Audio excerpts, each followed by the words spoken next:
The Prime Minister of Jamaica has access to a wide range of possessions, properties, and resources, many of which are tied directly to the responsibilities of the office. One of the most prominent assets associated with the Prime Minister is Jamaica House, the official office and meeting space where key national decisions are made. Although it's not a personal asset, the Prime Minister makes extensive use of it during their term. Another important property is Vale Royal, a historic residence traditionally used by Jamaican prime ministers. While it's state-owned, it's considered one of the symbols of the Prime Minister's role. It's typically used for official receptions and meetings, though not always as a full-time residence. The Prime Minister also has access to a fleet of official vehicles provided by the state. These include luxury sedans and SUVs, often equipped with security enhancements and operated by trained security personnel from the Jamaica Constabulary Force or the military. In terms of travel, the Prime Minister frequently flies for both regional and international engagements. These trips are usually state-funded and coordinated through government channels.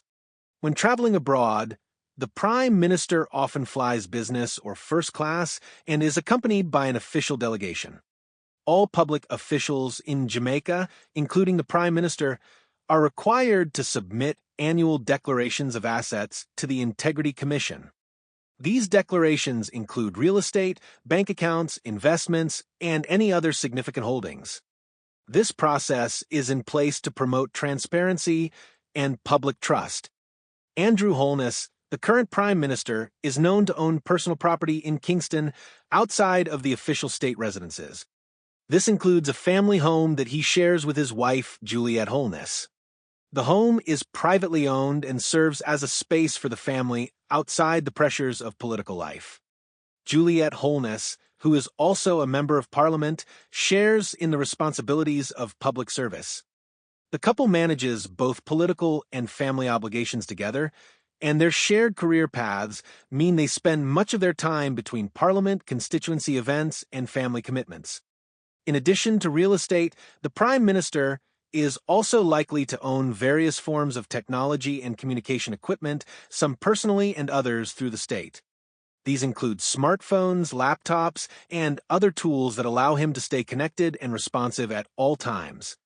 His wardrobe includes tailored suits and national attire appropriate for ceremonial occasions, diplomatic events, and local engagements. While some of these items are state-funded for specific functions, many are privately owned and reflect his personal style. As a public figure, the Prime Minister receives various gifts from local and international dignitaries. These are typically registered with the Cabinet Office or treated according to official guidelines that determine whether a gift can be kept personally or must be retained as state property. Art and culture are also part of the Prime Minister's surroundings.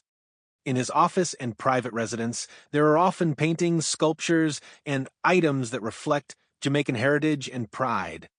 Some may be personal purchases, while others are gifts from artists or cultural institutions.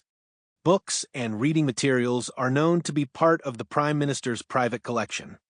Andrew Holness has spoken in the past about his interest in leadership, governance, and economics, and he is known to be an avid reader who values continuous learning.